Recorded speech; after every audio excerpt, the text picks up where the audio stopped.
but have you ever asked God for forgiveness?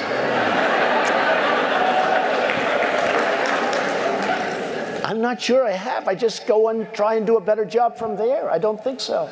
I think if I do something wrong, I think I just try and make it right.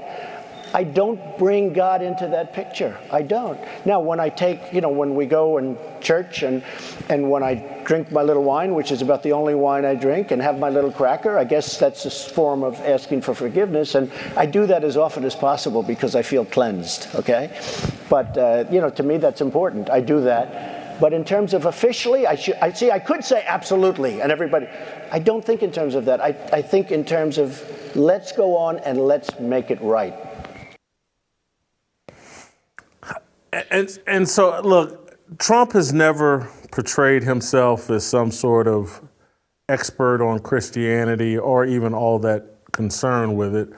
As I just explained to Royce, though, it's so obvious what time we're living in, and to see someone as savvy as Trump and who's at the center of a persecution that he should be realizing isn't even about him. And I know that's very difficult when you're in the middle of that storm.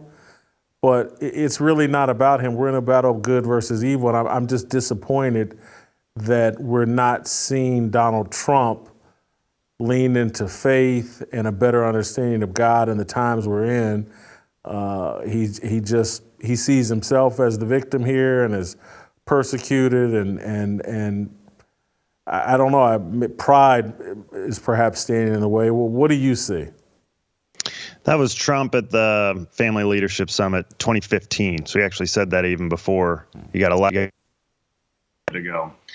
I see Trump as a guy who is feeling so much of what Christians are longing for in strength and in fearlessness, and he's missing the third piece of that. And there's, I guess, way more than three pieces, but the third piece is humility. But what we get on the Christian side so much is only the humility and no strength. And so this is why I was so attracted to Trump. I'm telling you, I've been a Trump guy from day one. When the primary came around in 2016 and Ted Cruz was still in it, a guy who I probably agree with more on a policy-to-policy basis, I voted for Trump for that reason. This was a guy that emits strength. He understands. He has no fear. He understands what we're up against, and that the only way to defeat it is this strength. And this is biblical. 2 Chronicles 15:7. But as for you, be strong and do not give up, for your work will be rewarded. Proverbs 28:1, and this is the big issue with Christians. The wicked flee, though no one pursues, but the righteous are as bold as a lion. Christians are supposed to be bold as a lion. Donald Trump is bold as a lion. So that is really attractive to a lot of evangelical voters. But his issue is that his pride gets in the way. What he's saying when he says, hey, they're not after me, they're after you, I'm just in the way. That's another way of saying, you need me. And I don't need Donald Trump. I need God. I need a man who's willing to fight for God's purpose and fight to preserve Christianity in America. Trump wants you to think you need him. And I promise you, I don't need Donald Trump. He could die tomorrow and somebody else would step in. That's true for every last one of us. We are not needed.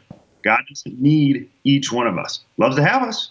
We're children of God, but we don't need him. And he walks around as though we need him. And there's so many Bible verses. Open up Proverbs. Solomon, the wisest man to ever live, who was given that wisdom directly from God. Proverbs 16:18. Pride goes before destruction, a haughty spirit before a fall. What are we seeing here? This is destructive behavior directly from his pride. Proverbs 11:2. When pride comes, then comes disgrace. But with humility comes wisdom. Well, so you have to then ask the question, can you have wisdom without humility? Because I don't see a lot. And do I want a guy continuing to run our country who doesn't have wisdom? That seems problematic. Proverbs 16:5, the Lord detests all the proud of heart. Be sure of this, they will not go unpunished. Scripture is laced with what God thinks of people who have pride and just the natural ramifications of pride. As we just saw, we have Trump on video saying that he's never asked for forgiveness. That is so crazy to me. And then you try to get in those shoes and you say, it makes some sense, because people who do not think that they need to ask for forgiveness from God don't recognize their sinful condition. And now it all makes sense, because Trump doesn't understand that he's really done anything wrong. Everything's a witch hunt.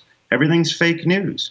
There is no moment where Trump looks and says, you know, I do think this is a political hit job.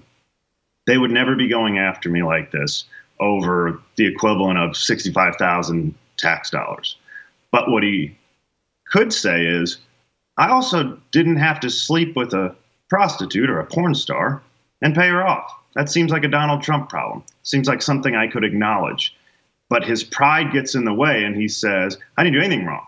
This is a political hit job. Remember, they're not after me, they're after you. They're just trying to take me down. You need me.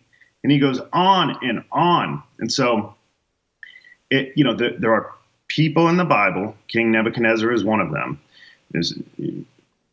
There is some debate over this, but there's scripture that more or less states he was an instrument of God before he ever acknowledged God. And God was using him to bring judgment against Israel, right? And he was actually being used. Like, it is quite clear that somebody who is not a Christian was one of the more prideful people in all of Scripture. He was being used for a purpose. So it's not that God can't use Donald Trump, but my issue is I don't want to be led by a King Nebuchadnezzar. I want to be led by a guy who is open to hearing from God and directing us into the proper place. God is not using Donald Trump to elevate Donald Trump. That's what Trump wants, and I don't want that. I want God to use someone who can point us back to him. And so I love these first two pieces of Donald Trump. He's fearless and he is strong, but he's got no humility. And that seems very problematic as we go into hopefully another 4 years of at least conservative control. And right now he's the leader in the clubhouse. But you see a guy like Ron DeSantis, and even his response today, where he's like, he actually, I thought this was a kind of clever way of taking a shot without taking a shot.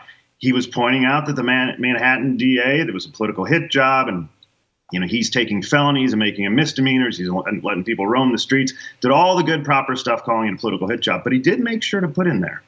And look, I don't know what goes into paying hush money to a porn star to secure silence in some type of alleged affair. I can't speak on that. What he's saying is this is a seriously flawed individual, and I might be a better choice to lead our country. Like what you saw? Hit that like button, subscribe, and check out the full episode by clicking the link below.